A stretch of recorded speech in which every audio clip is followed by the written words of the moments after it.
Hello and welcome back to another episode. In this one we are going to let the player control which statistic is displayed on the sidebar.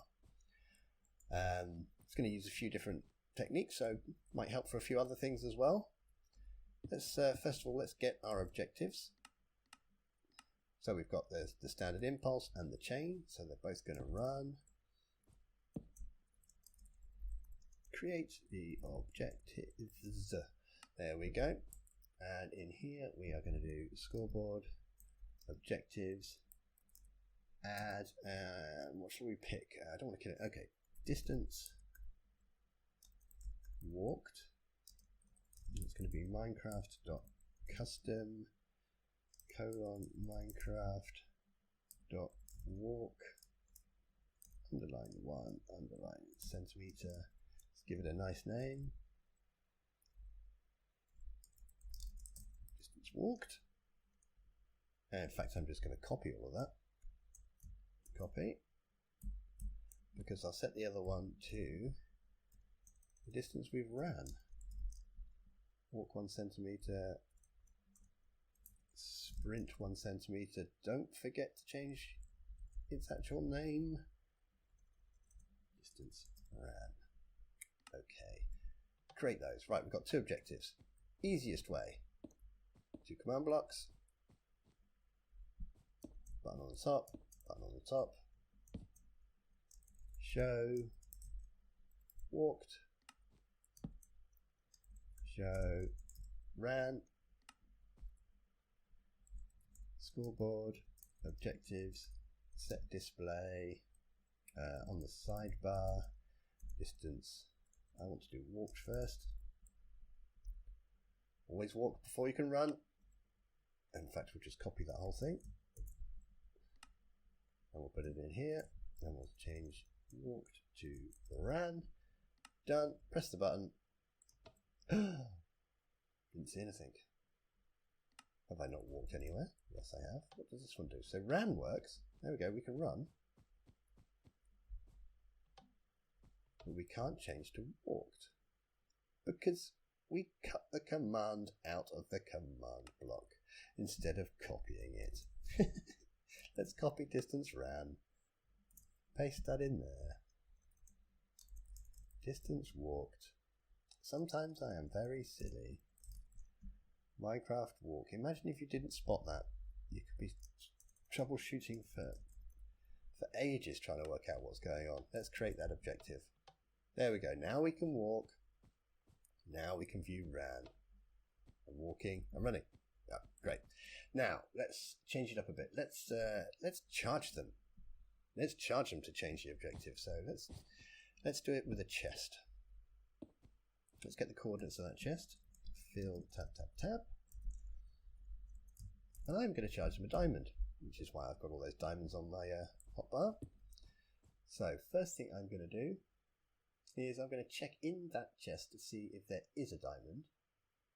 And I'm going to try and remove one. So let's execute if data. It's a block. It's the coordinates we just copied from that chest. And we are going to be looking in there for items. I'm going to be looking for one item, and it will be ID. Get some speech marks in there. And Minecraft.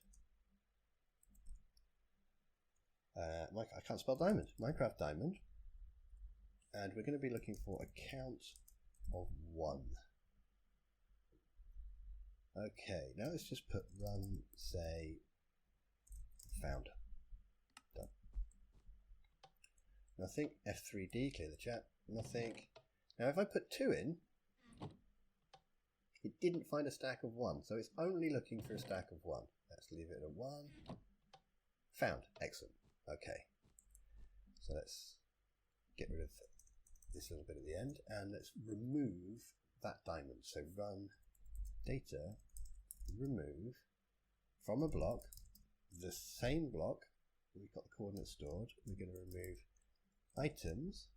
It's an array, so square brackets, 1 item, and it's going to be ID Minecraft diamond count of 1.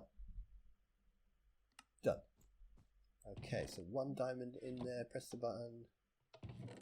Oh, he's gone. Okay, so that's good, that's working. But we then have to change the score. So let's just, what are we on at the moment? We're on ran, so we've got walked, ran. Let's go back to walked. Let's copy that, control middle mouse, plonk it on the end. Always active, chain. Done. So we're on ran, there's no diamond in there, we press the button and it swapped. Well, the reason it swapped is because it ran this and then it ran this. We don't want this one to run. If this one is not successful, unconditional, nope, we want conditional. Now he will only work if he works. So let's switch back to ran. Press it, nothing, nothing. Okay, let's put our diamond in there. And we switch. Okay, we're charging them a diamond to switch. Perfect. Let's think of a different way. How about we just take it from their inventory instead? Okay, so let's get another button there. So this time, let's remove that. It's got a command in it. It will just confuse us. This time, let's ask them a question. So that would be a tell raw we'll use, because we can make these look nice. I'm not going to make this look nice. You can have a look at tell raw or the tell raw video I did. So we're going to have some text, speech marks, colon, speech marks.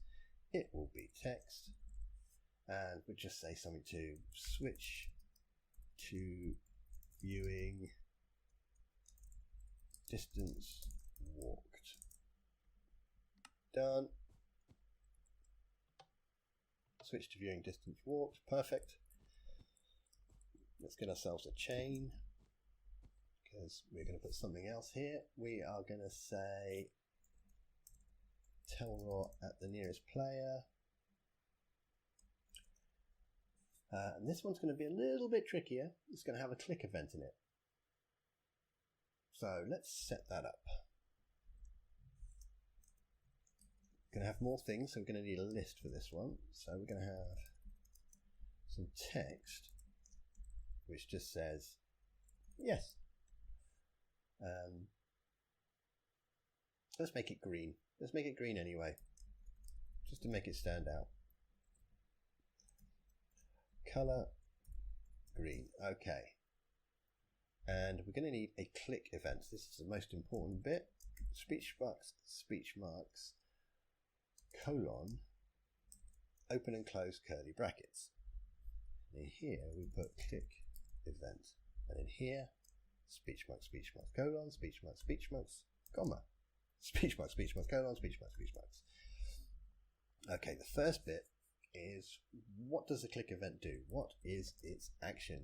Well, we can have its action to be run command. Okay, the next bit is going to be the value. Effectively, what command are we going to run? So let's leave that blank for the moment. Done. And I'm going to get the coordinates of this block here. Fill, tab, drop copy, and now let's go back. I'm going to set block coordinates I just copied to a redstone block, replace. Okay, done. Let's press the button, clear chat, F3 and D. Switch to viewing distance walked. Yes, there's our redstone block. Okay, that's good. Now, I don't want it to stay there forever.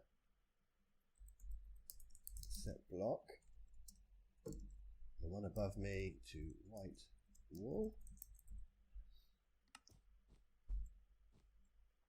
In fact, we just press T, still there, we can press the same yes. There we go. So we've got our white wall, that will run a signal through anything stuck to it. So that's looking all right. Let's tell them it's going to cost a diamond. Let's add an extra bit of text on the end here. So this is going to be a separate bit of text. I don't want it to join onto the first bit, so I'm going to put a colon and a space.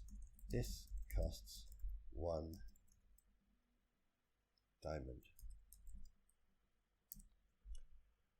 Done. Right, let's remove that. Click on F3D, click chat, click on that. Switch to viewing distance walked. Yes, this costs 1 diamond. Bang. Okay. Well, we're going to have to charge them for that diamond. It's a nice simple one. Clear at the player. Diamond 1. Done. I don't... Where are my diamonds? There they are. Okay. F3D, clear chat, press the button. Do you want to switch to distance walked? Well, if we don't, we just walk away. We don't press the button. If we do, we press yes. We lose 1 diamond. We drop down to 61.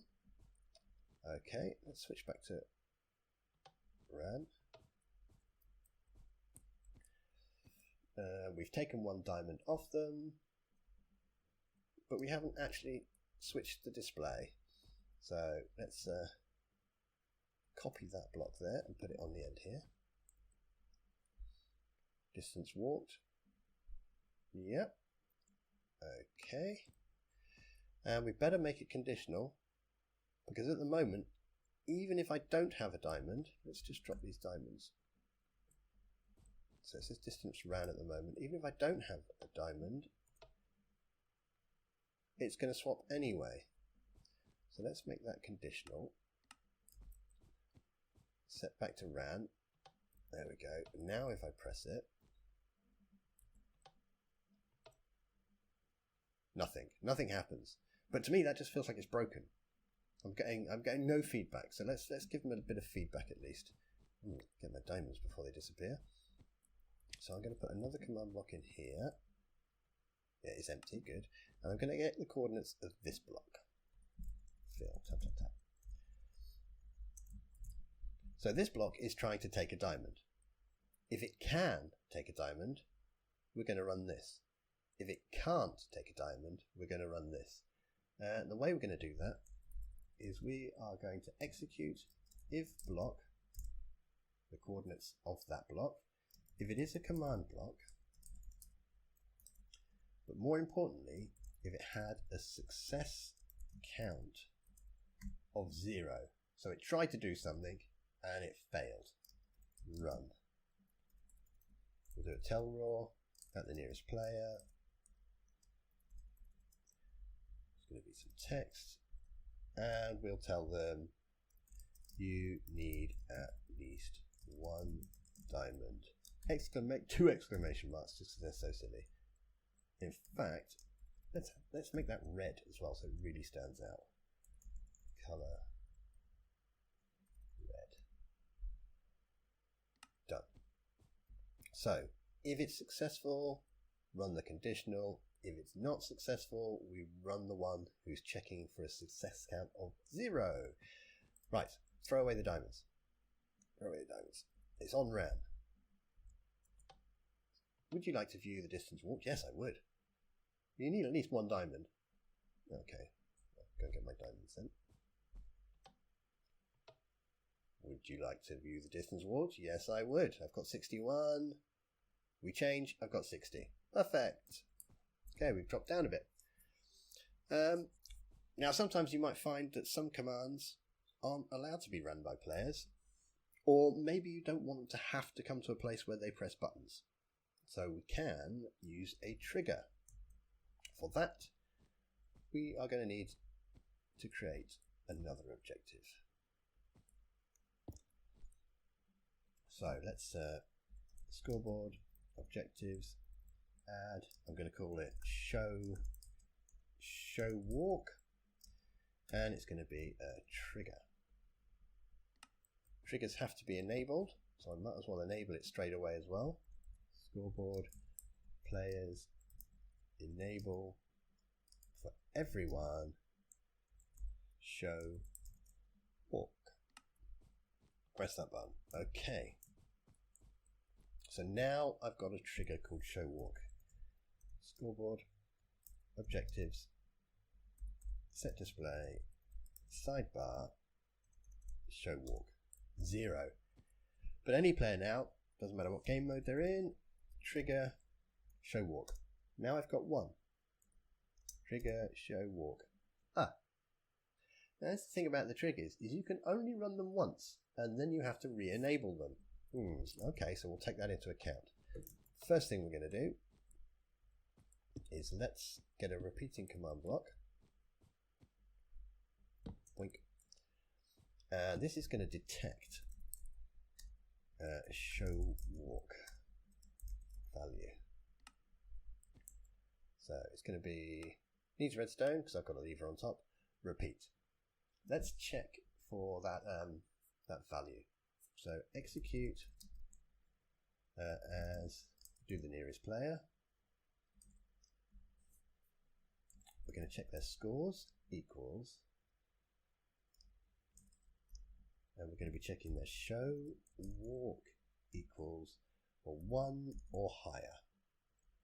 Now, if we do find that, we are going to run, we're going to set a block.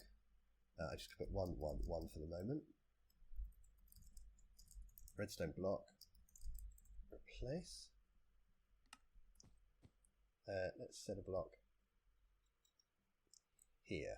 Now first thing I'm going to do though is I'm going to copy that underneath. So we've got our set block on top. Back to white wool again. That'll save me typing that. Now let's get the coordinates on top. Blink. Switch out that 1, 1, 1. Now when it detects any player with a showWalk score of above 1, it's going to place a redstone block. My score is always going to be above 1. Okay, so let's fix that. So we've changed that. That's back to white wool. So let's in here. Let's first of all let's change their showWalk score. So execute as any player scores equals showWalk equals 1 or higher. We will run scoreboard players set at that person their showWalk to 0. I don't know what that says, but it doesn't say walk. Done. So now if I turn this on, excellent. So my showWalk went to 0. Can I do my trigger? Yep. Did it once. I won't be able to do it again. I have to press this button over here to enable it again. So let's sort that out. We want that to enable itself. So straight away, let's scoreboard players enable for everyone showWalk. Okay, so trigger showWalk, yes. And so it should have removed 1, it did, and it should have enabled it again for me, which it did. Okay, so we can run that whenever we want. And now we could literally stick any command on the end we want, but we're just going to do the one we did before. We are going to grab this block here, blink, control middle mouse, stick him on the end, and we're going to show the distance walked. Done. So we're currently showing walk. Let's switch it to ran. Let's trigger our show walk, and it changes. That's cool. So you can do it that way, or you can pop a little block down, pop a button on it, and we can actually just directly set the players show walk, scoreboard, players, set, nearest player, show walk, set it to 1. Done. It's already showing show walk, so let's change it back to ran. Does this work? Yeah. Okay, so we can trigger it using command block, or wherever they are in the world, they can literally just type in trigger show walk. So that's handy if you've got an RPG map. Maybe you're counting monsters killed, lives left, money you've got, magic level, or maybe you're counting 100 different things. That seems like a bit excessive, but you get the idea. And the player doesn't want it all pasted on the side of the screen all the time. You don't always need to see how much money you've got. You could just sort of go, oh, how much money have I got? I've got I ran. How many zombies have I killed? And you show zombie kills. And there we go. So we've got a few different techniques as well. We've got a sort of a shop idea going on here and here. This one is simply just changing it. And this one is using a trigger so we can remotely run the command from anywhere. And some commands can't be run by players if they're not opt. And this trigger technique is a way of getting past that, because they are allowed to run the trigger and the trigger is allowed to run the command. Okay, so that's it. That's all we're going to do for this one. It's a few different ways that we can run a few commands. In this case, I'm changing statistics, so the players get a little bit more control. I will see you in the next episode. Bye.